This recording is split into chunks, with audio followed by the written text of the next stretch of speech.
નમસ્કાર, હું વિનય સિલુ આશાપુરા ગુજરાતી પ્રાથમિક શાળાના ઓનલાઈન એજ્યુકેશનમાં આપ સર્વે વિદ્યાર્થીઓનું સ્વાગત કરું છું.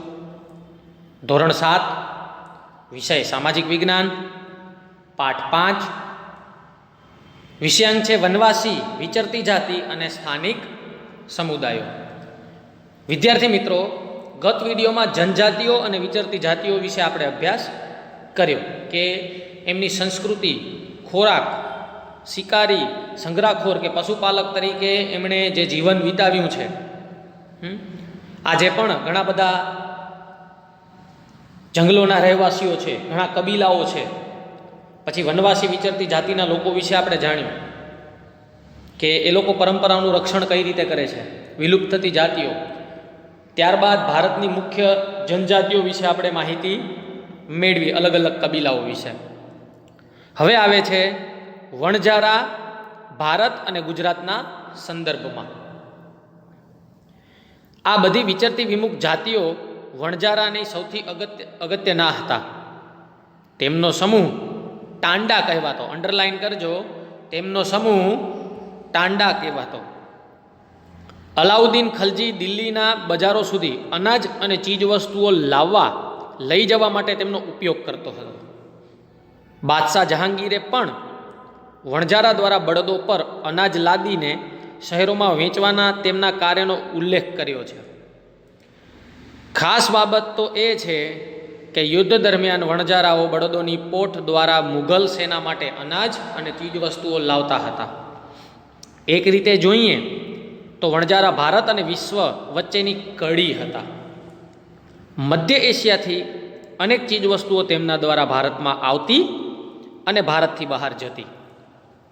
જો ચિત્ર જોઈ શકો છો, બાજુમાં વણજારાનું ચિત્ર આપેલું છે, કઈ રીતે એ લોકો વિચરતા હોય છે. હવે આવે છે જનજાતિઓ અને વિચરતી જાતિઓની સંસ્કૃતિ. કેટલીક વિચરતી વિમુક્ત જાતિઓ ઘેટા બકરા, ઘોડા, ગાય, ભેંસ અને બળદના વેપાર સાથે પણ સંકળાયેલી હતી. વિવિધ જાતિના નાના મોટા ફેરિયાઓ એક ગામથી બીજે ગામ જઈને જાતે જ બનાવેલા દોરડા, ઘાસની ચટાઈ અને મોટા થેલા વેચતા. કેટલીક વિચરતી વિમુક્ત જાતિઓમાં કાંગસિયા, મોડવાનો સમાવેશ થતો હતો, જે બંગડી અને સૌંદર્ય પ્રસાધનોના વેપાર સાથે જોડાયેલા હતા. કેટલીક વિચરતી જાતિઓમાં નટ, બજાણિયાનો સમાવેશ થતો હતો. આ બે નામ ક્યાંક સાંભળ્યું હશે, નટ અને બજાણિયા. તેઓ વિભિન્ન અંગ કસરતો દ્વારા લોકોનું મનોરંજન કરતા.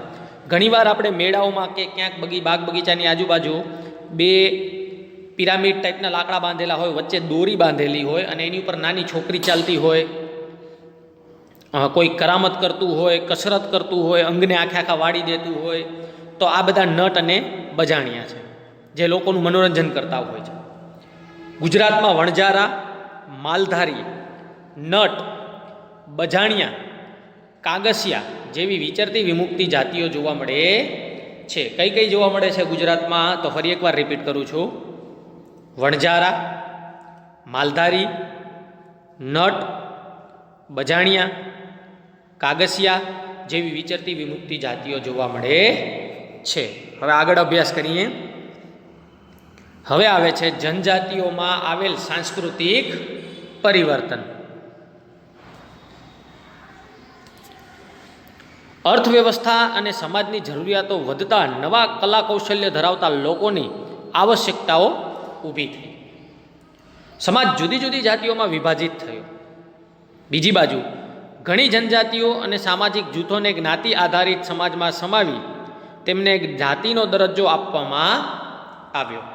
આવી જાતિઓમાં વિશિષ્ટ કૌશલ્ય ધરાવતા સમુદાયો મુખ્ય છે.